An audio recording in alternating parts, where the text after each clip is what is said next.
hero because you have to deal with, you know, going through all of the different reads, all the different styles that he's got. But we're going to be seeing some very unique matchups going on here as well. We got Bayonetta to start off with Mega Man and Wii Fit Trainer. Actually, not necessarily start off. They might switch the order. And then you got the heavy hitters on the other side for Dulcet. You got Bowser, Link, and Zero Suit Samus.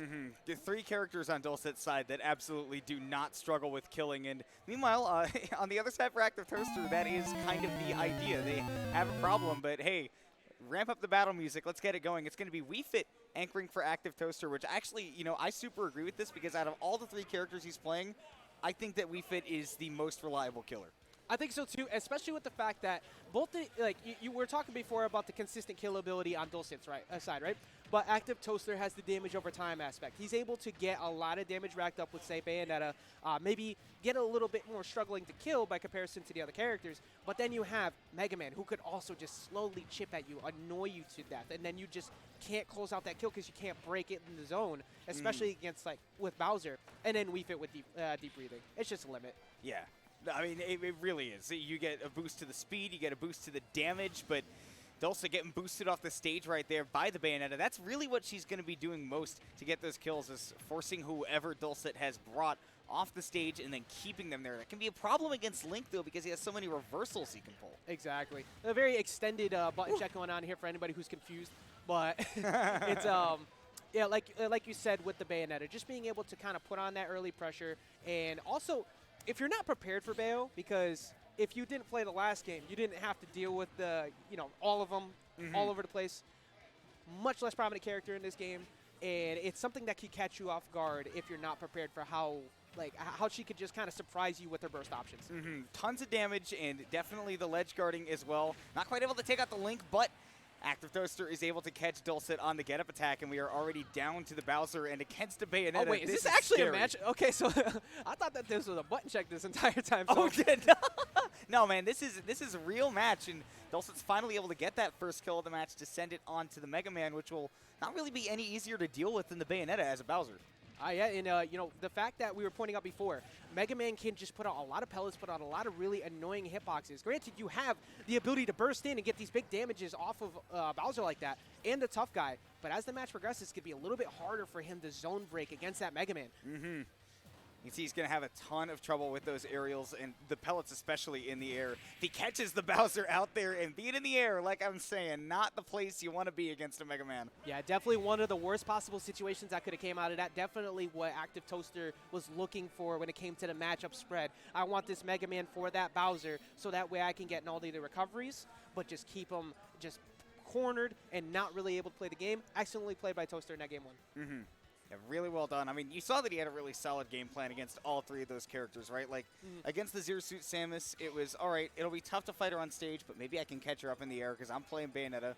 And then for the other 2, it was simple. It was get them off stage, and that's where they're going to struggle. Yeah, if you could just prevent your opponent from really having the chance to play the game by keeping them off stage all the time, you're going to be in a great spot. But just being able to control the tempo with that too, the stress level that people get from constantly being off stage, it's like, well, not only do I have to deal with ledge traps, I'm constantly not being allowed to play. They're constantly pushing me off stage, and I can't even hit them. And then you start playing a little bit more reckless. So let's see if Dulcet can keep his cool going into game number 2 here.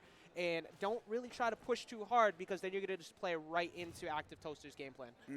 And maybe playing right into the character selection that Activetoaster was looking for as well. Toaster's put the Bayonetta in the back now to make sure that that can just dominate the Bowser, combo him forever. And up front, he got Mega Man versus the Link, which could turn out to be really, really favorable, because I feel like Mega Man plays a better ranged game and a better boxing game than Link. I agree, and I think that's partly why he decided to go Mega Man on the start here, because of the stage pick. When you see FD, it's like, well, you know what? Who on Dulcet's team is most likely to get a start on FD? It's probably going to be the Link. So now I'm going to go with my zoning option too. That way I can make sure you don't get the setup like he keeps trying to do with these boomerangs and such. But every time he's thrown a boomerang so far, or gone for a bomb, he hasn't really put on enough pressure, and unfortunately for him, he's going to lose the Link. We've seen really early stocks for the first stock every single time here from Dulcet. Losing the Zero Suit early in game 1, now losing The link. The link. Yeah, the first. I had to remember, man. It was it's okay. on It was screen for such a short time. Yeah. And sometimes, it's just there for a few seconds. Like, wait, hold on. I didn't actually get a chance to get really acclimated with it, get to know it real good. Well, the Zero Suit, we have seen it a little bit so far. I think one of the problems, though, is that Dulcet's just kind of been swinging, especially in disadvantage. Whenever he's been getting charged, he's just throwing out hitboxes. Flip kick's a good option there, but if you just keep throwing a lot of hitboxes without waiting, Activetoaster's gonna wait for it.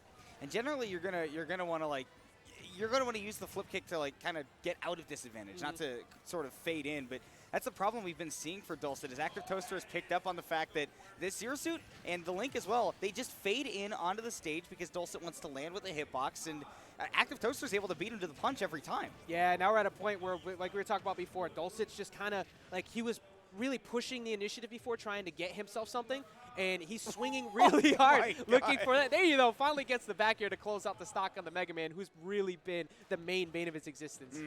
The Bowser's looked really solid for Dulcet, and if you look at the game plan, it kind of makes sense, right? I mean, he's got these really big, really hard to challenge hitboxes, and just throws out the forward smash. This man's a goon. And you know what? He's got the tough guy. He ain't afraid to use it. He's trying so hard to make sure that he just keeps swinging and gets the damage in, but the spike hitbox getting stopped by the volley. That way he wasn't able to get knocked out.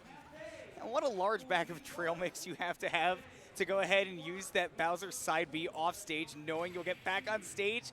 Ain't coming back from that, though, even with the soccer ball, not even getting the spike. Activetoaster able to close it out 2-0 over Dulcet. Yeah, very well played by Activetoaster there, completely shutting down a lot of the game plans Dulcet had. Unfortunately for Dulcet, it definitely seemed like he had a very aggressive approach to things, and when you're playing against a matchup like so with the Mega Man, with the Bayonetta, being too aggressive is going to get you into a lot of trouble. You end up taking way too many trades and a lot of free damage, and that ended up costing him.